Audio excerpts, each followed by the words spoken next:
Le détail du métier fait que, en tout cas moi, de la manière dont je le pratique, c'est que je suis constamment et tous les jours avec les joueurs. Il est là alors encore plus quand on est sélectionneur et qu'on les a pas au quotidien comme un entraîneur de club. Donc je suis constamment en contact avec eux, constamment en contact de leur évolution, de ce qu'ils font. Des fois j'entends parler, vous n'avez pas les mêmes informations que moi, mais à la fin quand je prends une décision ou quand je sélectionne quelqu'un, vous par exemple quand vous l'avez vu blessé, moi je sais qu'il est en train de jouer ou s'entraîner, par exemple. Peut-être pas jouer parce que jouer tout le monde le verrait, mais s'entraîner et qu'il n'a pas de problème. Donc concernant Adlen, c'est un profil de joueur. Je ne suis pas sur la nostalgie. On est tous heureux, tous contents, tous fiers de ce qu'on a pu l'Algérie. C'est avant tout l'Algérie qui est gagnante en 2019.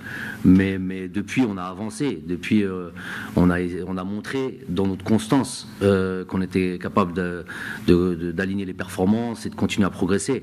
Il y a eu un arrêt il y a 2 mois, mais voilà, le but c'est, je vous l'ai dit depuis toujours, j'annonce les choses, il faut juste pas être amnésique. La Coupe du Monde est un objectif, on y est, on est pile poil là-dessus.